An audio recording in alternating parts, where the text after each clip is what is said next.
નમસ્કાર દોસ્તો, આજના વિડીયોમાં તમારું ફરીથી સ્વાગત છે। આપણા લોકલાડીલા એવા ગમનભાઈ સાંથલ કે જેમણે સાંથલ ગામનું નામ આખા વિશ્વભરમાં, હિન્દુસ્તાનમાં અને આખા ગુજરાતભરમાં નામ રોશન કર્યું છે। અને એવા લોકલાડીલા ગાયક કલાકાર ખૂબ જ આજકાલ ગુસ્સામાં જોવા મળી રહ્યા છે અને એમનો વિડીયો સોશિયલ મીડિયામાં માધ્યમથી વાયરલ થઈ રહ્યો છે। તો આ વિષયમાં વાત કરીશું આપણે। બુવાજી એવું બોલ્યા કે ભાઈ મુકેશ, તે મારા પરિવાર અને દીપોમાં ઉપર ખૂબ ખરાબ શબ્દો બોલ્યા છે। આનું પરિણામ તારે ભોગવવું પડશે, કેમ કે આનો જવાબ મારા દીપોમાં જ તને આપશે અને મારા માતાજી જ આનો તને જવાબ આપશે। તે બહુ ખોટી જગ્યાએ હાથ નાખ્યો છે, તે બહુ સારું કામ નથી કર્યું અને આનો જવાબ મારા માતાજી આપશે। આવા શબ્દો આપણા ભુવાજી દ્વારા બોલવામાં આવ્યા છે, જે ખૂબ જ ગુસ્સામાં હતા અને પ્રથમ વખત જ આપણે બધા જોઈશું એમનો આવો ગુસ્સો।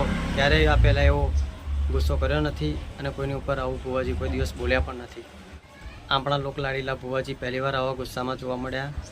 નહીં તો કાયમ ભજન ગાતા હોય, માતાજીની ધૂન ગાતા હોય અને આ રીતે જ જોવા મળે છે। પરંતુ ભુવાજી શા માટે આટલો ગુસ્સો કર્યો, કોના પર ગુસ્સો કર્યો, આનું કારણ શું હતું, એમની અમને કોઈ ચોક્કસ માહિતી નથી। પરંતુ તમને જો કોઈ આના વિશે માહિતી હોય તો અમને કોમેન્ટના માધ્યમથી અવશ્ય જણાવજો।